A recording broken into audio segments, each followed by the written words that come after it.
Hi everyone, Melatonin Taker here, the internet's busiest music nerd, and it's time for a review of this new Future album, I Never Liked You. This is a brand new album from the most toxic, the most auto-tuned, the most syrup-drenched rapper from Atlanta, Future. His 9th full-length album and his 3rd project of the 2020 so far, which I think up to this very short point has been kind of a dry spell for Future, because on his High Off Life record, even he was sounding a little tired of the same sounds and lyrical tropes that he's had in heavy rotation for the past 5 years. I also reviewed his collab record with Lil Uzi Vert that dropped in 2020 as well, and I cannot recall a single song from that album. Now, I'm happy to report, though, that I Never Liked You is coming off a lot bolder and more memorable by comparison, and not because Future is reinventing the wheel here, or even experimenting with song structure a bit,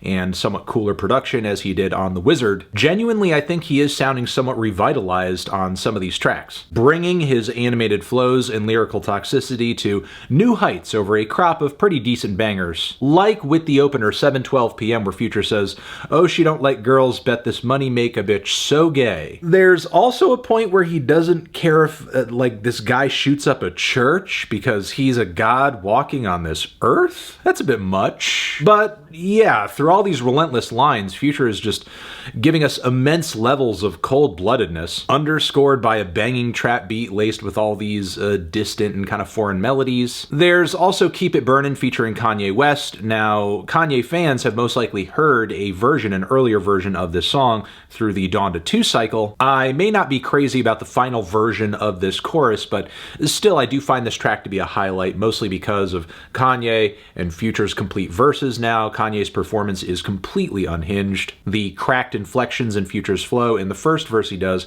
are great. The more introspective tone he takes lyrically in the second is nice too. For some reason, his charisma is just firing on all cylinders with this one. The song Gold Stacks goes monstrously hard too, but there are some cuts in the track list that take a bit of a softer approach as well. They may not have as high impact, they may not be my favorites, but they still do add quite a bit of value to the track list, like the blissfully relaxed Puffin' on Zooties, or Love You Better. Yeah, this track may be short and it may have a few goofy vocalizations here and there, but this is actually one of the most genuinely heartbroken and heartfelt songs Future's ever laid to tape. His sweet and passionate lead vocals, his singing is actually quite nice. The reverbed out keys and gentle beat pair nicely. Really, the only issue I have is that I wish there was more to it, especially toward the end, as Future makes mention of his gentleness having been learned from his grandmother, and it kind of seems like in that moment there was more to say or more to extend off of, but it just kind of finishes there. So there are also a handful of pretty strong moments in the second half of the record as well. Kodak Black on Voodoo, for example, this may be that dude's best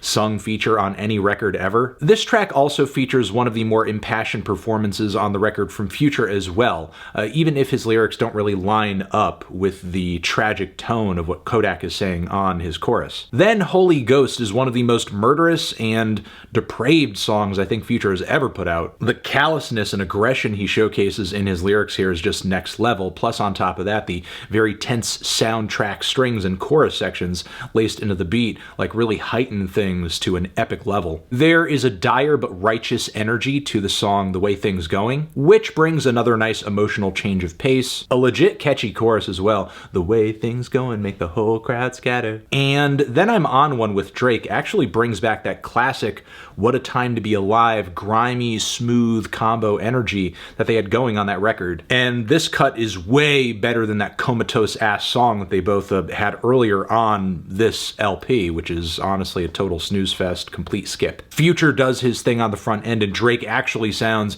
animated and engaged with a few flow switches in the second half. So yeah, there are some serious highlights on this record, just like there are with any other Future album, but usually in my experience, like the quality gap between the good tracks and the subpar tracks on his stuff, it's pretty wide, but I didn't find that to be as much the case here. A lot of the songs outside of my favorite tracks I thought were okay, you know, Future by the numbers, but nothing like offensive or complete trash. Whether you're talking about Massaging Me, which I wish was longer, Fever. There's also Chickens, where ESTG actually delivers one of the better feature verses here. We Just Want to Get High as well, which is fine, but simultaneously is just about as by the numbers as a Future song gets at this point. But still, I do want to get into at least a few tracks that I thought were real duds. Like, for one, the sorry-ass closing track on this thing, which starts out as any other sad and average Future song would, but gradually the track progresses into this slow, syrup-drenched stumble, fizzling out pointlessly at the very finish. Just kind of seems like a cop-out of an ending for the record. There's also I'm Dat Friend, which in my opinion is way too freaking long. I would say by the 2-minute and 30-second mark, we pretty much get like the point and the vibe of the track. There's no reason for it to go on for like an additional 2 minutes, especially since Future like doesn't have the best hook on the record here and doesn't have a whole lot to say. In fact, I think cutting out early would have prevented this line from seeing the light of day. Fucked her in the ass, made her pee-pee. Yeah, weird flex, but okay. Then there's also For a Nut with Gunna and Young Thug, which is just trying really hard to be gross, sexually, and misogynistic to the point where it's not even shocking. It's just sort of desperate for attention and sad. The song is loaded with all of these weird and kind of gross references, like Gunna at one point who says she ripped off his Dior shirt because it had nut stains on it. You are a grown man. You cannot keep cum stains off your designer. You don't wash it after? Guys, we have to do better. We can't be walking around with cum stains all over. But yeah, Future on the track is frankly annoying. Young Thug's couple of weird bars here and there are the song's only real saving grace. He's putting diamonds in her butt. Yeah, I'm not enjoying this track. And those are essentially my thoughts on this LP.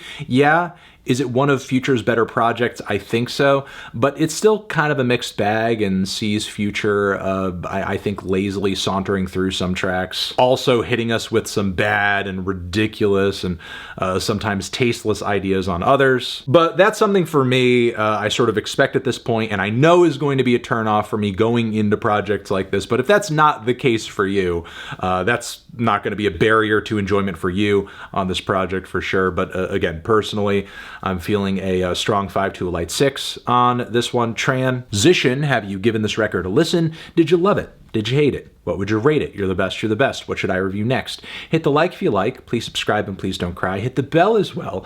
Over here next to my head is another video that you can check out. Hit that up or the link to subscribe to the channel. Anthony Fantano, Future, forever.